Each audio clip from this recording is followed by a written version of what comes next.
Hello friends, நான் தான் பிரீதா செல்வராஜ். இன்னைக்கு இந்த வீடியோவில் நம்ம என்ன பார்க்க போகிறோம் அப்படின்னு பார்த்தீங்கன்னா, டான்செட் 2025க்கு நீங்கள் ப்ரிப்பேர் ஆகிட்டு இருக்கீங்க அப்படின்னா, இந்த வீடியோ நிச்சயமாக யூஸ்ஃபுல்லாக இருக்கும். ஏன்னா இது ஃபுல் அண்ட் ஃபுல் ப்ரிப்பரேஷன் டிப்ஸை பற்றின ஒரு கம்ப்ளீட் வீடியோ தான். நீங்கள் TANCET 2025 MBA, MCA, M Arch, M Plan, M Tech இந்த 5 கோர்ஸ் நீங்கள் என்ன பண்ணுறதா இருந்தாலும் சரி, இந்த வீடியோ உங்களுக்கு ரொம்ப யூஸ்ஃபுல்லாக இருக்கும். வீடியோக்குள்ளே போகிறதுக்கு முன்னாடி நீங்கள் என்ன நம்ம சேனலை சப்ஸ்கிரைப் பண்ணல அப்படின்னா சப்ஸ்கிரைப் பண்ணிக்கோங்க. ஓகே. ஸோ நீங்க 2025ல இந்த அண்ணா யுனிவர்சிட்டி கண்டக்ட் பண்ற இந்த ஒரு என்ட்ரன்ஸ் எக்ஸாம் எழுத போறீங்க அப்படின்னா, உங்கள நிச்சயமா ப்ரிப்பேர் பண்ணிக்கணும். இல்ல அப்படின்னா 3 விஷயத்துல லேக் அடிக்கும். என்னென்னன்னு பார்த்தீங்கன்னா, ஃபர்ஸ்ட் டைம் மேனேஜ் பண்ண முடியாது. இன்னொன்னு க கம்ப்ளீட்டா ஒரு கொஸ்டின ரீட் பண்ணி அண்டர்ஸ்டாண்ட் பண்ண முடியாது. ஏன் அப்படின்னா, தெர் வாஸ் அ பேராகிராஃப். அந்த பேராகிராஃப படிச்சு அத அண்டர்ஸ்டாண்ட் பண்றதுக்கு இட் டேக்ஸ் டைம். ஓகேங்களா? ஸோ அந்த ஒரு விஷயத்த நீங்க பிராக்டிஸ் பண்ணா தான் முடியும். இன்னொன்னு நீங்க வந்து மேத்தமெட்டிக்ஸ் கால்குலேஷன்ஸ்லாம் இருக்கும். ஸோ அந்த கால்குலேஷன ஒரு ஷார்ட் பீரியட்ல நீங்க எப்படி நான் வந்து சால்வ் பண்ண முடியும் அப்படிங்கிற இந்த 3 விஷயத்துல லேக் அடிக்கும். நீங்க பிராக்டிஸ் பண்ணல, அண்ட் வந்து ஒழுங்கா இந்த ப்ரிப்பரேஷன் டிப்ஸ்ல சொல்லியிருக்க விஷயத்த நீங்க ஃபாலோ பண்ணல அப்படிங்கிற பட்சத்துல, இந்த 3 விஷயம் நிச்சயமா லேக் அடிக்கும். நான் படிச்சேன், போய் எக்ஸாம் எழுதினேன் அப்படிங்கிற அப்படிங்கிற பட்சத்துல உங்களால டைம் மேனேஜ்மென்ட் பண்ண முடியாது. ஒரு சில விஷயத்துல லேக் அடிக்கும். ஓகேங்களா? ஸோ அதனால இந்த வீடியோ நிச்சயமா உங்களுக்கு யூஸ்ஃபுல்லா இருக்கும். ஓகே. ஸோ ஒன் பை ஒன்னா என்னென்ன டிப்ஸ் இருக்கு அப்படிங்கிறத பார்க்கலாம். ஸோ ஃபர்ஸ்ட் என்னன்னு பார்த்தீங்கன்னா, சிலபஸ். நீங்க எந்த எக்ஸாம் எழுதினாலும் சரி, உங்களுக்கு சிலபஸ் தெரிஞ்சிருக்கும். சிலபஸ் அப்படின்னா மேலோட்டமான சிலபஸ் இல்ல.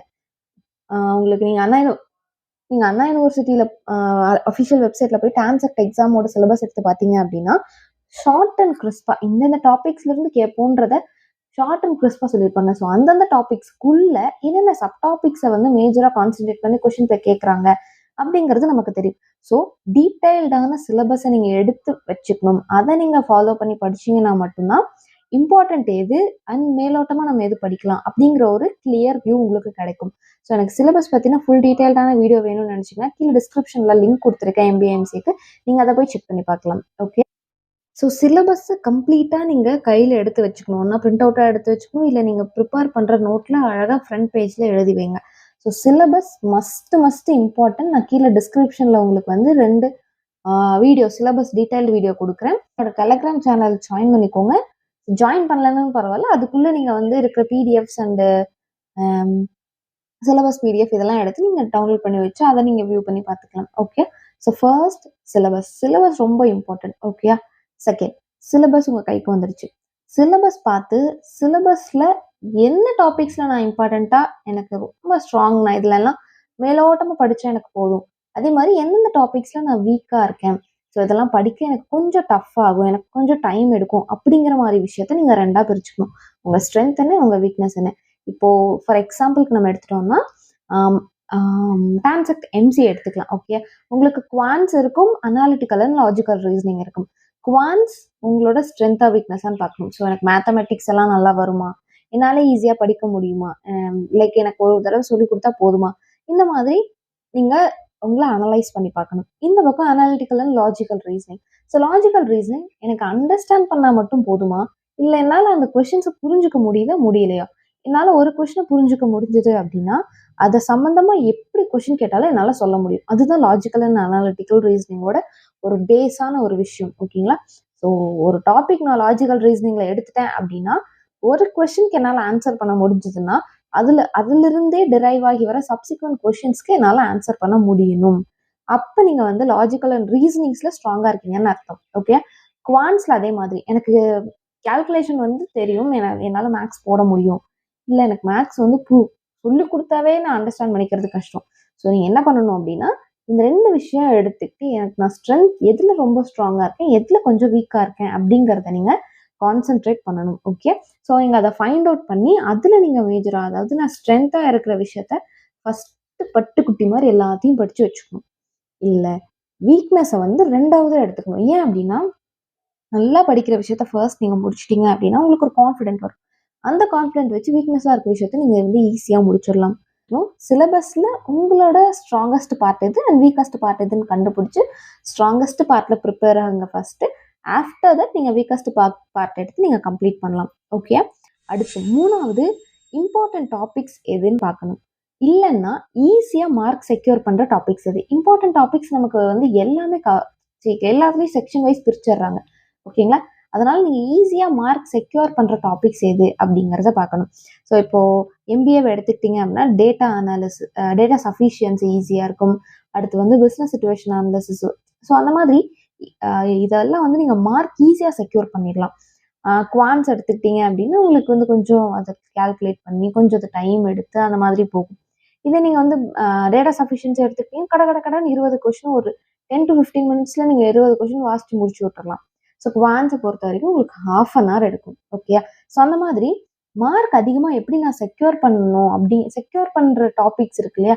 அதனால அந்த டைமை விட இன்னும் சீக்கிரமா என்னால ஆன்சர் பண்ண முடிஞ்சிருக்கணும்.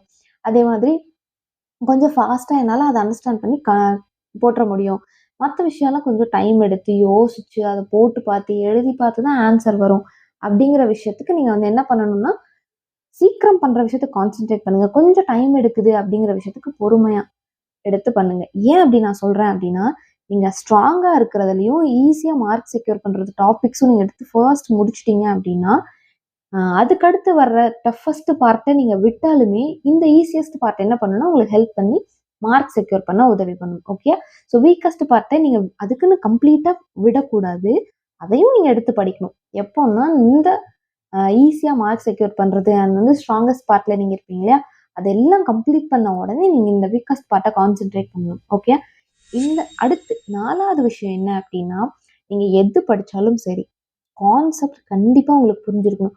கான்செப்ட் புரிஞ்சதுன்னா, நீங்க எந்த மாரி கொஸ்டின் அதாவது அவங்க வந்து நம்ம டைரக்ட்டா ஒரு கொஸ்டின் படிச்சிருப்போம். கொஞ்சம் சுத்தி வளைச்சு அவங்க கேட்பாங்க. ஸோ டைரக்ட்டா படிச்ச விஷயத்தோட கான்செப்ட் புரிஞ்சுது அப்படின்னா, சுத்தி வளைச்சு கேட்டாலும் உங்களுக்கு அந்த கான்செப்ட் புரியும். ஓகே. ஸோ அதனால நீங்க எந்த கொஸ்டின் படிச்சாலும் சரி, புரிஞ்சு படிங்க. சும்மா வாசிச்சு விட்டு அந்த ஆன்சர் என்னன்னு மனப்பாடம் பண்ணாதீங்க. ஏன்னா, அதே கொஸ்டின் அதே ஆன்சர் வரப்போறது கிடையாது. அத அத எக்ஸாம்பிளா வச்சு அதிலிருந்து அவங்க ஒரு விஷயத்த டெரைவ் பண்ணி ஒரு கொஸ்டினா எடுப்பாங்க. அப்ப என்ன பண்ணணும்? கான்செப்ட் புரிஞ்சிருந்ததுன்னா, எப்படிப்பட்ட கொஸ்டினா இருந்தாலும் உங்களால எழுத முடியும். ஓகே. 5வது விஷயம் என்ன அப்படின்னு பார்த்தீங்கன்னா, மாக் டெஸ்ட். மாக் டெஸ்ட்ட அட்டெண்ட் பண்ணுங்க. மாக் டெஸ்ட் வந்து இப்போ ஒரு சில வெப்சைட்ஸ்லாம் உங்களுக்கு என்ன பண்றாங்கன்னா, மாக் டெஸ்ட் ப்ரொவைட் பண்ணுவாங்க. ஸோ மாக் டெஸ்ட் நீங்க ஈஸியா வந்து லைக் ஆன்லைன்லயே நீங்க வந்து மாக் டெஸ்ட் ஒவ்வொரு நாள் ஒரு வாரத்துக்கு ஒரு எக்ஸாம். இப்ப இருந்து நீங்க வந்து படிக்க ஸ்டார்ட் பண்ணா, வாரத்துக்கு ஒரு டெஸ்ட் நீங்க மாக் டெஸ்ட் எழுதுங்க. வாரத்துக்கு ஒரு கொஸ்டின் பேப்பர் பிராக்டிஸ் பண்ணி பாருங்க. ஓகே. இந்த 2 விஷயத்த நீங்க மாக் டெஸ்ட் லிங்க் எனக்கு கிடைக்கல. இல்ல நான் மாக் டெஸ்ட் முடிச்சுட்டேன் அப்படின்னா, ஓல்டு கொஸ்டின் பேப்பர் இருக்கு இல்லையா? ப்ரீவியஸ் இயர் கொஸ்டின் பேப்பர் எடுத்து அழகா அத நீங்க சால்வ் பண்ணி பாருங்க. ஓகே. ஸோ வீக்லி வாரத்துக்கு ஒரு கொஸ்டின் பேப்பர் நீங்க சால்வ் பண்ணுங்க. இல்லன்னா வாரத்துக்கு ஒரு மாக் டெஸ்ட். ஸோ இப்படி வந்து ஈஸியா இருக்கும். ஒரு நாளைக்கு ஒரு மாக் டெஸ்ட், ஒரு நாளைக்கு 10 கொஸ்டின் அப்படிங்கிறது நம்மளால அது பண்ண முடியுமான்னு தெரியல. நம்ம ஒர்க் போவோம், காலேஜ் போவோம். டைம் மேனேஜ் பண்ண முடியாது. பெட்டர் நீங்க என்ன பண்ணலாம் அப்படின்னா, ஒண்ணா மார்க் டெஸ்ட் வாரத்துக்கு 1 இல்லன்னா ப்ரீவியஸ் இயர் கொஸ்டின் பேப்பர் வாரத்துக்கு 1 எழுதுங்க. ஓகே. 6வது விஷயம் என்னன்னு பார்த்தீங்கன்னா, டைம் மேனேஜ்மென்ட். ரொம்ப ரொம்ப ரொம்ப முக்கியமானது டைம் மேனேஜ்மென்ட். ஏன் அப்படின்னு பார்த்தீங்கன்னா, 100 கொஸ்டின 2 1/2 மணி நேரத்துல நம்ம எழுதணும். ஸோ அது அதிகமான டைம் தான். ஆனா, நம்ம ஃபர்ஸ்ட் ஒரு 25 கொஸ்டினுக்கு நம்ம அழகா பொறுமையா டைம் இருக்குடா அப்படின்னு சொல்லி 1 மணி நேரம் அந்த 25 கொஸ்டின் எழுதும். பேலன்ஸ் இருக்க 75 கொஸ்டினுக்கு நம்ம என்ன பண்ணுவோம்? 1 1/2 மணி நேரத்துல கட கட கட கடன்னு வாசிச்சு அப்படியே ரொம்ப ஸ்ட்ரகிள் பண்ணி எழுதுவீங்க. ஸோ அதனால இப்பவே வந்து நீங்க வந்து பிரிச்சு வச்சுக்கணும். இப்ப வந்து உங்களுக்கு வந்து 1/2 an hour, 1/2 an hour, 1/2 an hour. ஒரு 5 செக்ஷன்ஸ் இருக்கு. ஒவ்வொரு செக்ஷனும் 1/2 an hour, 1/2 an hour, 1/2 an ஹவருக்கு எடுத்துக்கணும். ஓகே. எம்சிஏல 4 செக்ஷன்ஸ் இருக்கு. வெர்பல் ஆக்டிவிட்டியோட 5ன்னு எடுத்துக்கோங்க. 1/2 an hour, 1/2 an hour, 1/2 an hour அந்த மாதிரி எடுத்து அந்த 1/2 அன் ஹவருக்குள்ள நீங்க ஒரு செக்ஷன முடிச்சிடணும்.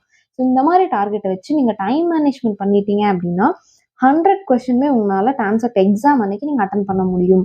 இல்ல அப்படின்னா ஒரு 50 கொஸ்டின்ஸ், 60 கொஸ்டின்ஸ் இந்த 65 கொஸ்டினுக்குள்ளேயே நிறுத்திடுவீங்க. அது தாண்டி உங்களால அட்டெண்ட் பண்ண முடியாது. ஏன்? உங்களுக்கு ஆன்சர் தெரிஞ்சாலுமே டைம் இருக்காது. ஓகேயா? எஸ். இந்த 6 விஷயத்த நீங்க ஃபாலோ பண்ணுங்க. ஈஸியா நீங்க வந்து நல்ல மார்க் செக்யூர் பண்ணலாம். ஓகே. எஸ். அடுத்து வந்து நம்ம வந்து எக்ஸாம் டிப்ஸ் அண்ட் ட்ரிக்ஸ் போடணும். எக்ஸாம் டிப்ஸ் அண்ட் ட்ரிக்ஸ் உங்களுக்கு நிச்சயம் தெரிஞ்சே ஆகணும். எக்ஸாம்ல வந்து நீங்க நெறைய விஷயம் பண்ணுவீங்க. அது நம்ம இன்னும் அப்ளிகேஷன் வந்து அந்த விஷயம்லாம் முடிஞ்சக்கப்புறம் எக்ஸாம் பத்தி போடுவோம். அடுத்து நம்ம வந்து கொஞ்சம் கொஞ்சம் கிளாஸஸ் ஸ்டார்ட் பண்ண ட்ரை பண்ணுவோம். ஓகே. நம்ம இந்த டிசம்பர்ல நான் ஸ்டார்ட் பண்ணிட்டேன் அப்டின்னா உங்களுக்கு முடிச்சுடுவேன். லேட் ஆக வீடியோஸ் வருமா? அப்படிங்கிறது எனக்கே டவுட் ஆயிடும். ஸோ பார்ப்போம். நம்ம ட்ரை பண்ணுவோம். ஓகே. முடிஞ்ச அளவுக்கு என்னோட பெஸ்ட்ட நான் குடுக்குறேன். ஓகே. அவ்வளோதான். இந்த வீடியோ நிச்சயமா உங்களுக்கு யூஸ்ஃபுல்லாக இருந்திருக்கும்னு நினைக்கிறேன். டிஸ்கிரிப்ஷனில் உங்களுக்கு எல்லா டீட்டெயில்ஸும் இருக்கும். மார்க் டெஸ்ட்டுக்கான லிங்க்கும் நான் உங்களுக்கு கொடுக்குறேன். ஓல்டு கொஸ்டின் பேப்பர்ஸ்க்கான லிங்க்கும் நான் உங்களுக்கு கொடுக்குறேன். நிச்சயமா உங்களுக்கு யூஸ்ஃபுல்லாக இருக்கும். ஓகே, அதை ட்ரை பண்ணி பாருங்கள். இந்த வீடியோ அவ்வளோதான். தேங்க்ஸ் ஃபார் வாட்சிங். Love you guys. பாய்.